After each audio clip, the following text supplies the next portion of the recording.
शांति। आज 3 जनवरी 2024 भारत में बुधवार है।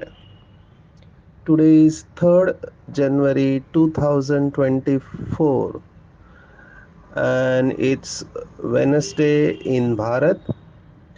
आज की मुरली का जादुई रहस्य स्वयं को प्रेरणा देने के लिए Magical secrets of today's Murli for motivating the self।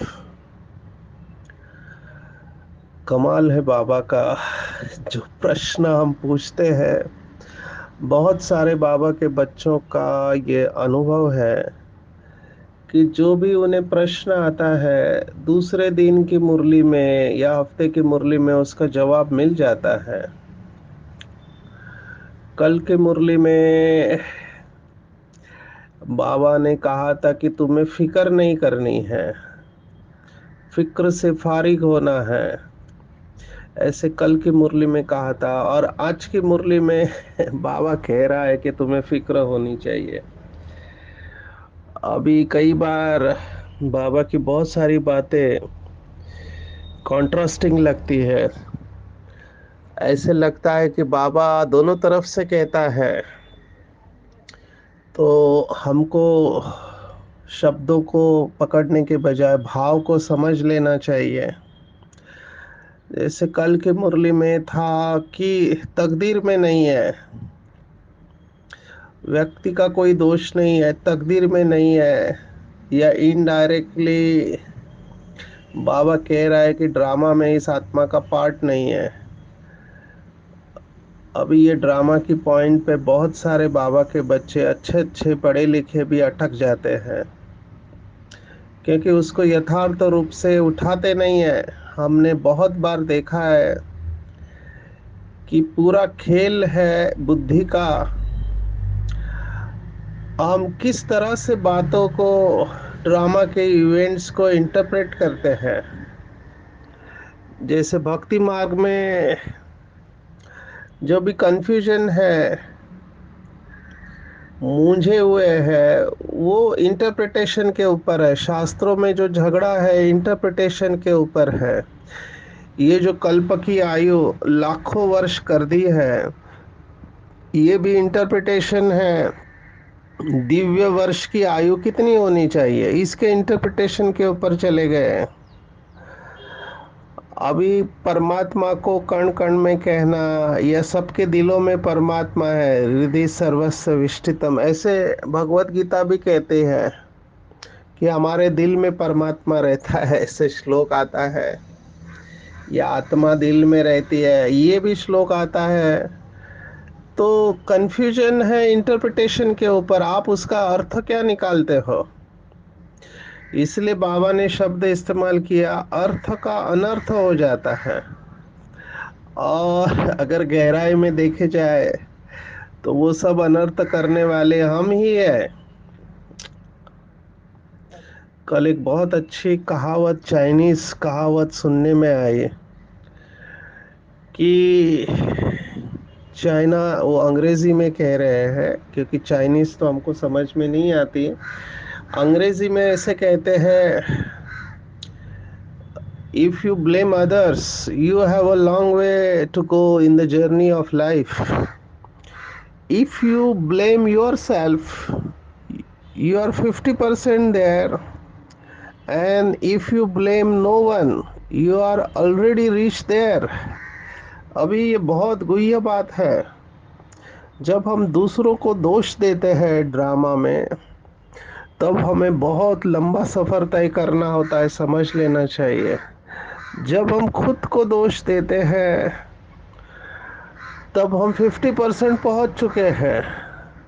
लेकिन जब हम किसी को दोष नहीं देते हैं ड्रामा में, including your self, God and others, माना खुद, परमात्मा और दूसरे किसी को भी दोष नहीं देते हैं, तब हम ऑलरेडी वहां पहुंच चुके होते हैं हमारी मंजिल पर। अभी ये बहुत गुह्य बात है, जिसकी ये अवस्था पहुंच गई उसका तुरंत फुल स्टॉप लग जाएगा, व्यर्थ निगेटिव चलेगा ही नहीं। और ये बाप समान अवस्था है। बाबा ने इसको मुरली में कहा हुआ है। जब हम बहुत सारा लिटरेचर पढ़ते हैं, शास्त्र पढ़ते हैं और बाबा की मुरली का हमारा अभ्यास है, तो बाबा की मुरलियों के साथ में कनेक्ट होता है, माना जुड़ते जाता है। बाबा ने एक मुरली में कहा था कि सदा प्रसन्न कौन से बच्चे रह सकते हैं। आज मेरा ये चिंतन इसलिए चला क्योंकि खुशी के ऊपर आज बाबा ने बताया हुआ है कि ऐसा पुरुषार्थ करना है कि पुराना शरीर खुशी खुशी से छूटे। तो खुशी के लिए बाबा ने कहा सदा प्रसन्न वही रह सकते हैं जिनके अंदर दो धारणाएं हैं।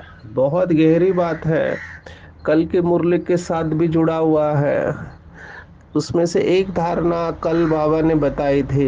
कल एक्चुअली कल के मुरली में दोनों धारणाएं आई थी। जब बाबा कहता है कि किसी का कोई दोष नहीं है, ये एक धारणा है।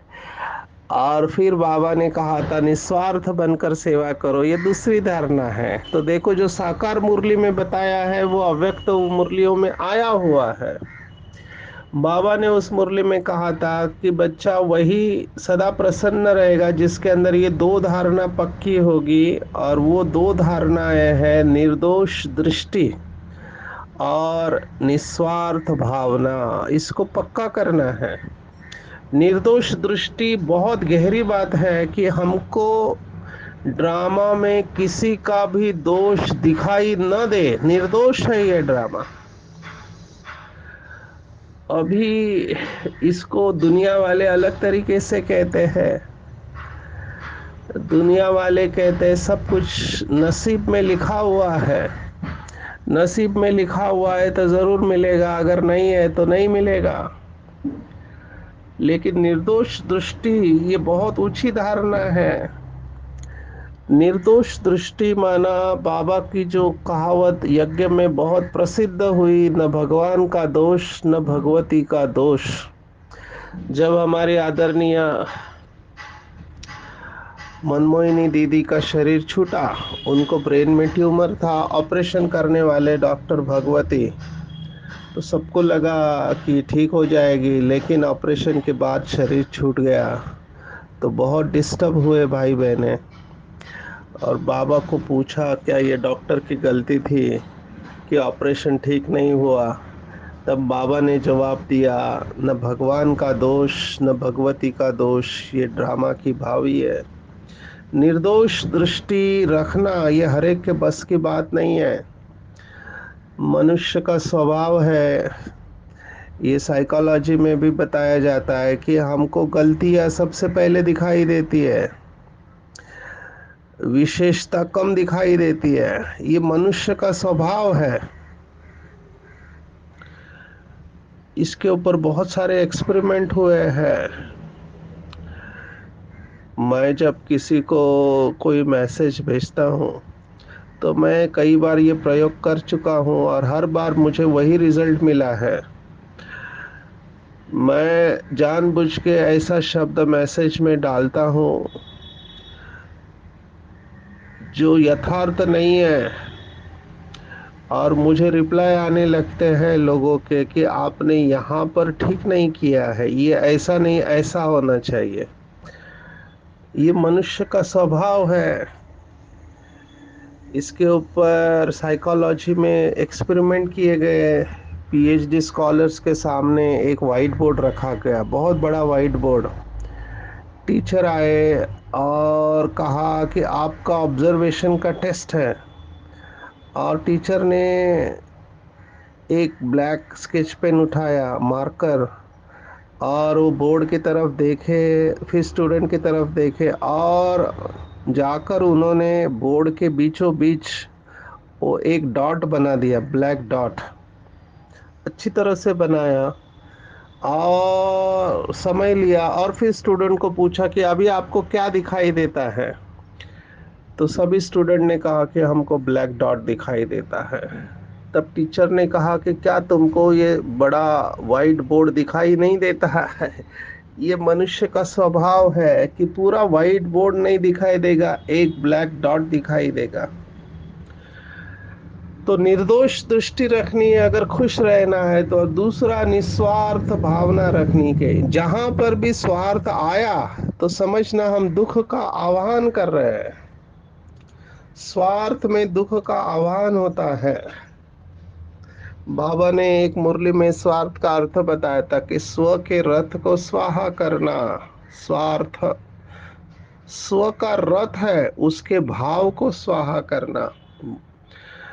तो निस्वार्थ बनने के लिए स्व के रथ के भाव को स्वाहा करना पड़ेगा, तभी निस्वार्थ बन पाएंगे कि मेरा कुछ भी नहीं और मुझे कुछ भी नहीं चाहिए। इसके डायरेक्ट कनेक्शन आज की मुरली के ऊपर है। आज की मुरली पूरी पवित्रता के ऊपर है। और कल जो हमने प्रश्न पूछा था उसका जवाब भी आज की मुरली में आया है कि 84 तख्त कैसे होते हैं। मुझे कई सारे बाबा के बच्चे जो मनन चिंतन करते कई सारे प्रश्न पूछते हैं और बहुत अच्छे अच्छे प्रश्न पूछते हैं। तो वो गुह्य प्रश्न में जाने के पहले मैं आज के मुरली में आया हुआ प्रश्न ले रहे हैं। मुझे ये प्रश्न कई बार पूछा है कि बाबा कहते हैं कि हमारे मैक्सिमम 84 जन्म है। तो मैक्सिमम 84 जन्म है, तो फिर जो बाबा के बच्चे शरीर छोड़कर एडवांस पार्टी में गए उनका कौन सा जन्म हुआ?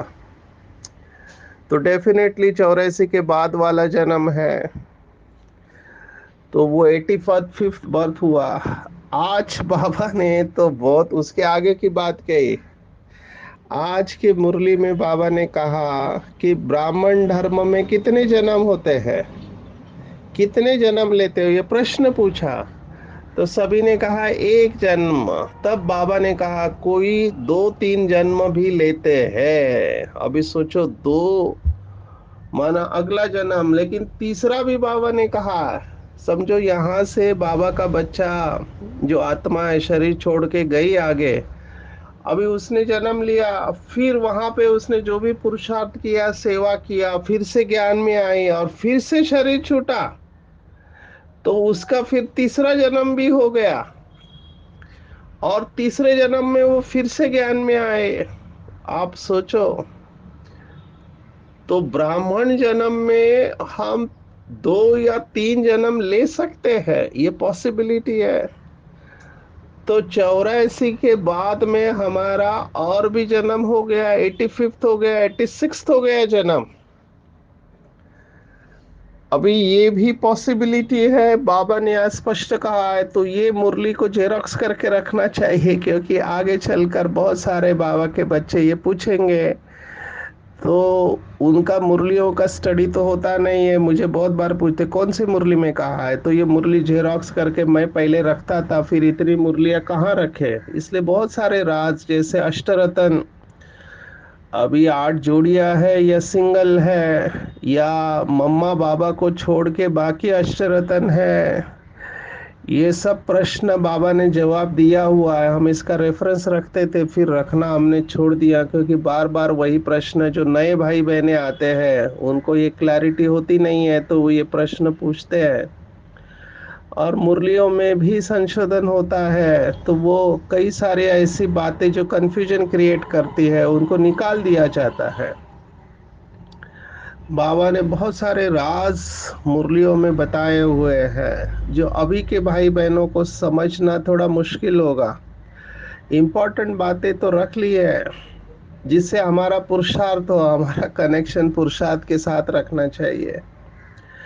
समझो कोई शरीर छोड़ते हैं, संस्कार ब्राह्मणपन के ले जाते हैं। आज भी कई सेंटर पर ऐसे छोटे छोटे बच्चे हैं जो बचपन में ही मुरली को बहुत ध्यान से सुनते हैं, नोट्स लिखते हैं, तो पता चलता है, और वो आने के बाद उनके माँ बाप भी ज्ञान में चलने लग पड़ते हैं, तो ये समझ में आता है कि ये यज्ञ की आत्माएं हैं।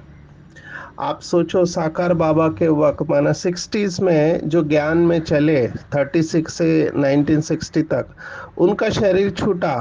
अब इस 1960 में शरीर छूटा, अभी उन्होंने जन्म लिया, फिर से ज्ञान में आए, और फिर से समझो 2000 में उनका शरीर छूटा, तो फिर से ज्ञान में आने के चांसेस है।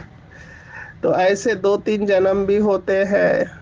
तो तख्त तो हमारे 84 से ज्यादा भी हो सकते हैं। इसका जवाब तो बाबा ने मुरली में दे दिया।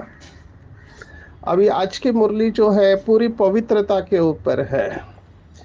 अभी इसके ऊपर भी मुझे बहुत सारे प्रश्न पूछते हैं। ये ब्राह्मण धर्म के बारे में बहुत प्रश्न पूछते हैं, उसका कनेक्शन है, इसलिए मैं ले रहा हूँ।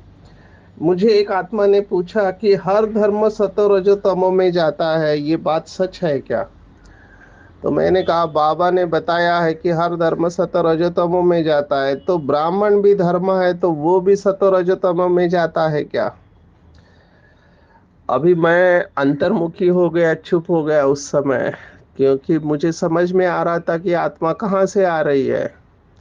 फिर से वही बात कि आत्मा निगेटिविटी देख रही है, क्योंकि जैसे ही मैंने कहा कि ब्राह्मण धर्म भी सतो रजो तमो में जाता है, इसका मतलब वर्तमान समय ब्राह्मण धर्म तमो प्रधान अवस्था में है, ये मैं एक्सेप्ट करने लगूंगा और फिर उसको उसका समाधान मिल जाएगा। मैंने कहा कि बाबा ने बहुत सारी बातें कही हुई है। बाबा ने ये मुरली में कभी नहीं कहा कि ब्राह्मण धर्म सतो रजो तमो में जाता है, नंबर 1। नंबर 2, बाबा ने ब्राह्मण धर्म को ब्राह्मण घराना भी कहा हुआ है।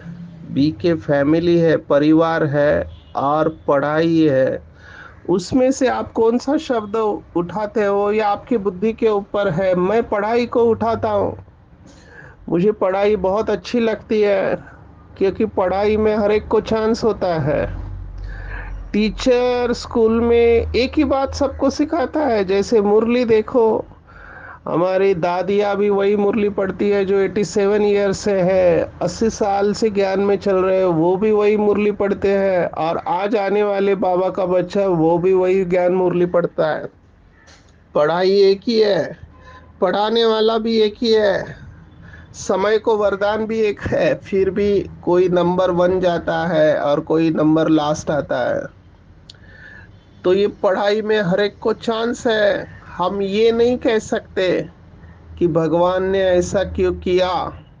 नहीं, भगवान ने हर एक को चांस दिया है। पढ़ो लिखो तो बनो नवाब, करो मेहनत करो, जैसी मेहनत ब्रह्मा बाप ने की, मम्मा ने की, दादियों ने किया।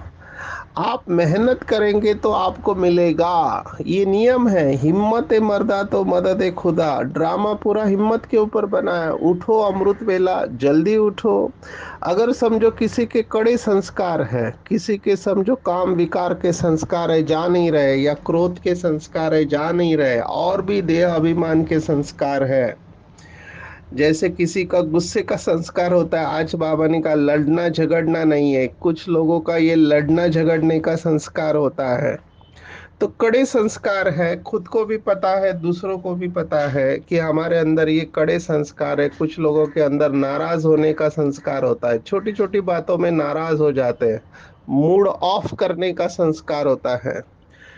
तो कड़े संस्कार अगर हमारे है, फीलिंग के संस्कार है, तो हमको वैसे साधना करनी पड़ेगी। जैसे बीमारी होती है वैसे उसका इलाज होता है। अभी वायरल फीवर के साथ भारत में चालू हो गई है कोविड का नया वेरिएंट। लकीली ये सॉफ्ट है, माना अपने आप ठीक हो जाता है। हमको ध्यान रखना है, जिसकी इम्यूनिटी कमजोर है उनका शरीर छूट सकता है, लेकिन मेजॉरिटी रिकवर हो जाते हैं। तो हमको अभी ध्यान रखना चाहिए, हमारी इम्यूनिटी को बढ़ाना है। अभी मलेरिया हो गया तो उसका 3 दिन का कोर्स होता है, टाइफाइड होता है तो उसका 14 दिन का कोर्स होता है, एंटीबायोटिक से ठीक हो जाता है। अगर टीबी हो गया किसी को तो 6 महीना, 9 महीना या 1 साल आपको दवाइयाँ लेनी पड़ेगी। तो जैसी बीमारी वैसे इलाज चलता है और उतनी दवाइयाँ चलती है। तो हमको भी जैसे हमारा कड़ा संस्कार है वैसे हमको मेहनत करनी पड़ेगी। सबसे कड़ा संस्कार होता है काम, क्रोध और अहंकार का। ये बहुत कड़े संस्कार है। मोह का संस्कार भी कड़ा हो जाता है। कई बार आलस से नंबर 1 ले लेता है या ईर्ष्या नंबर 1 ले लेती है। तो हमको वैसे मेहनत करनी पड़ेगी। इन सब बातों में जाने से क्या है, समझो अगर है भी ये बात कि सतो रजो तमो में आता है, उससे मुझे क्या फायदा। जब मेरा धारणाओं के ऊपर अटेंशन है, जो बाबा ने आज कहा संपूर्ण पवित्रता को धारण करना है, ये आज की मुरली है। अभी ये बातें छोड़कर मैं इन बातों में क्यों जाऊं कि ये भी सतोरजतमो में जाता है, मनु मेजॉरिटी आत्माएं अभी गलतियां कर रही है, मुझे क्या फायदा इससे। अपने आप से यही प्रश्न पूछो। ये सब हो भी रहा है तो उससे मुझे क्या फायदा है। अगर कोई गलती कर रहा है तो मेरा क्या हिसाब किताब, मुझे तो अपने को देखना है ना। इसलिए इन बातों में टाइम वेस्ट नहीं करना है। जो होशियार बच्चे होते हैं वो पढ़ाई के ऊपर ध्यान देते हैं। तो हमको फिक्र ये देखना है कि मेरा अगर अभी शरीर छूटे तो मुझे क्या पद मिलेगा। क्या मैं बहुतों को आप समान बनाता हूँ। अभी कल के मुरली में मैंने कहा कि टीचर बहनों को बहुत बहुत ध्यान रखना चाहिए, क्योंकि वो स्टेज पर है, बाबा भी उनके ऊपर इज्जत रखता है। और हम सबको पता है कि ऊंच पद पाने का सबसे ज्यादा चांस है टीचर्स बहनों को है, क्योंकि उन्होंने अपना जीवन दिया हुआ रहता है दिन रात। आप थोड़े समय के लिए अपने आप को बीके टीचर के रोल में लाकर देखो तो पता चलेगा क्या करना होता है। केवल मुरली सुनाना नहीं है, केवल सेंटर को संभालना नहीं है। They are really big project managers होते हैं वो। हमारे घर में कोई मेहमान आते हैं तो उनके लिए भोजन बनाना कितना टफ होता है, हम कितना ध्यान में रखते हैं। कई सेंटर्स पर मैं देखता हूँ लगातार लंगर चलता ही रहता है, और उसके बाद जो भी स्टूडेंट आते हैं वो भी कैटेगरी वाले होते हैं। उसमें एक स्टूडेंट ही काफी है सबको डिस्टर्ब करने के लिए। अभी ये सब अलग अलग संस्कार वाले स्टूडेंट को संभालना मासी का घर नहीं है, लेकिन यही तो मैनेजमेंट है। अभी दादियों ने ब्रह्मा बाबा से सीखा, और दादियों ने फिर बड़ी बहनों को सिखाया, बड़ी बहनों ने उनके नीचे वाली बहनों को सिखाया, ऐसे ये ट्रांसफर होते जा रही है।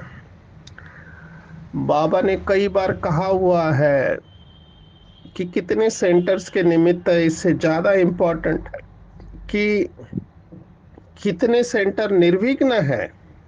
बाबा निर्विघ्न के ऊपर मार्क्स लेता है, तो देखो बहनों को कितना अटेंशन रखना पड़ता है, सबको संतुष्ट करना पड़ता है, जो कि टफ है। इसलिए बाबा की स्पेशल मदद भी निमित्त आत्माओं को मिलती है। तो हम सबको मिलके इनको सहयोग देना चाहिए। इसमें मैंपन दे अभिमान नहीं आना चाहिए। बाबा ने ऐसा ज्ञान दिया हुआ है कि हम कभी भी कंप्लेंट कर ही नहीं सकते हैं, करना भी नहीं चाहिए। हमको केवल विशेषता दिखाई देनी चाहिए। हमको केवल एक ही टारगेट रखना चाहिए, ऐसे मुझे लगता है। समर्पित हो या घर गृहस्थ में रहना हो, हमको दुआएं लेनी है, दुआएं लेनी है, बस यही लक्ष्य रखो। सभी बाबा के बच्चे नंबरवार है, हमको दुआएं लेनी चाहिए। और कल परसों भी बताया था, अगर हमारे परिवार में कोई बीमार है तो बीमार का इलाज करना होता है, और यहाँ का इलाज है शुभ भावना और शुभ कामना। यही इलाज है। एक्सेप्ट एक्सेप्ट एंड एक्सेप्ट, यही इलाज है। तो हमको शुभ भावना रखनी चाहिए कि ये आत्मा माला में आ जाए।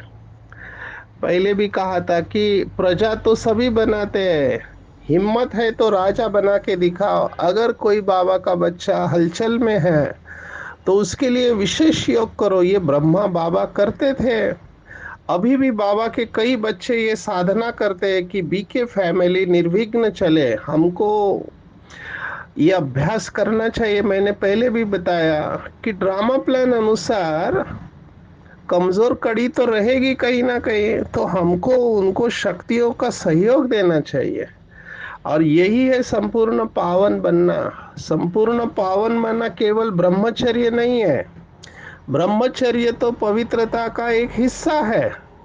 बाबा ने पवित्रता की गहराई हम बच्चों को सुनाई है, हम सब जानते हैं। पवित्रता माना एक भी व्यर्थ और नेगेटिव आना नहीं चाहिए, ये संपूर्ण पवित्रता है। फॉरगेट अबाउट द काम विकार। काम विकार तो बहुत बड़ी बात हो गई। तो हमको ये संपूर्ण पवित्रता की डिग्री लेनी चाहिए और इसकी फिक्र होनी चाहिए। एक थॉट भी हमारा वेस्ट नहीं जाना चाहिए। एक थॉट।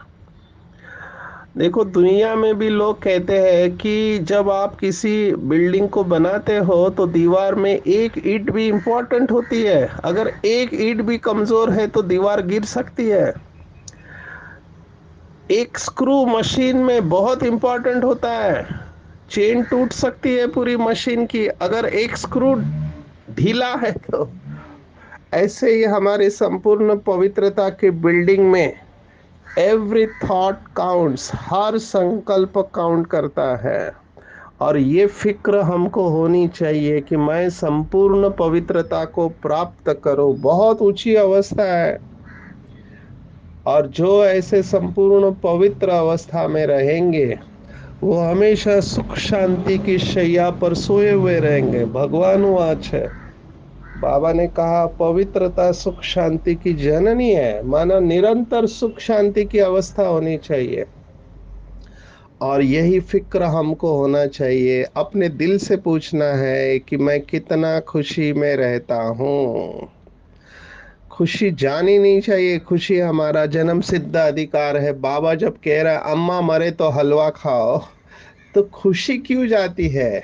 जो भी हो रहा है ड्रामा प्लान अनुसार हो रहा है, किसी का कोई दोष नहीं है। सभी ड्रामा प्लान अनुसार अपना एक्यूरेट रोल प्ले कर रहे हैं। तो संपूर्ण पवित्रता के ऊपर अटेंशन देना है। आज विशेष बाबा ने कहा कि करण करावन हार की स्मृति इमर्ज रहे, तब मालिक बनेंगे। तभी आपके संस्कार कंट्रोल में रहेंगे। बाबा ने बहुत मुरलियां चलाई है इसके ऊपर। कौन विश्व के ऊपर राज्य करेगा? तो बाबा ने कहा है स्वराज्य अधिकारी ही विश्व राज्य अधिकारी बनेंगे। स्वराज्य माना मन बुद्धि और संस्कार, ये मेरे संपूर्ण नियंत्रण में है। आज एक बहुत अच्छी बात बाबा ने सुनाई कि मैं अलग हूँ और मालिक हूँ। इससे मन मना भाव की स्थिति सहज बन जाएगी और ये न्यारेपन का अभ्यास सहज ही कर्मातीत बना देगा। मैं अलग हूँ। लौकिक में कहावत है people are not difficult, they are different from our expectation. लोग बुरे नहीं होते हैं, हमारी अपेक्षाओं से अलग होते हैं। तो हमको अलग होना है और मालिक बन के रहना है। जितना मालिक बनेंगे उतना कर्मातीत अवस्था के नजदीक जाएंगे। और ऐसे शक्ति स्वरूप आत्माएं इनकी कोई भी ग्लानि करेंगे या उनके जीवन में कोई भी डिस्टरबेंस आएगा वो सहन करके समाएंगे। इसमें मैंने देखा बहुत लोग कहते सहन तो हम कर लेते लेकिन समाता नहीं है, वो अंदर ही अंदर उछलता रहता है। तो पावर टू एक्सेप्ट ये सभी में होती नहीं है, परसेंटेज में होती है। बाबा ने एक मुरली में कहा था कि सहन किया आपने, इसमें तो कमाल कर दी, लेकिन सहन करने के बाद में आपने वर्णन करके जो सहन किया है उस कमाल को धमाल में परिवर्तन कर दिया। तो कमाल को धमाल में परिवर्तन नहीं करना है, सहन करने के बाद समाना है। जैसे कुछ आत्माओं में संस्कार होता है, सबको सुनाते रहते हैं, मैंने इतना सहन किया, मैंने इतना सहन किया। बहुत माताओं में ही रहता है कि अपने पति को बोलते हैं कि मैं हूँ इसलिए इतने सालों तक तुम्हारे साथ टिकी हुई हूँ, ये फीडबैक मुझे वर्कशॉप में मिले हैं। तो सहन करने के बाद समाना है, ये दिव्य गुण है, तो अपनी राजधानी निश्चित हो जाएगी। निश्चित करनी है अपनी राजधानी। मन बुद्धि की एकाग्रता से परखना और निर्णय करने की शक्तियाँ हमको व्यवहार और परमार्थ दोनों में सफलता अनुभव कराती है। आज पूरी मुरली में टेक होम है, कोई भी प्रश्न नहीं उठाने हैं, प्रसन्न रहना है, निर्दोष दृष्टि और निस्वार्थ भावना, पवित्र संपूर्ण पवित्र बनने की फिक्र होनी चाहिए। अपने आप से पूछना है, मैं खुश कहाँ तक रहता हूँ, मेरा निश्चय पक्का है, और मालिकपन की स्थिति में रहना है, सहन करना है, समाना है, तो राजधानी में उच्च पद निश्चित हो जाएगा। अच्छा, ओम शांति।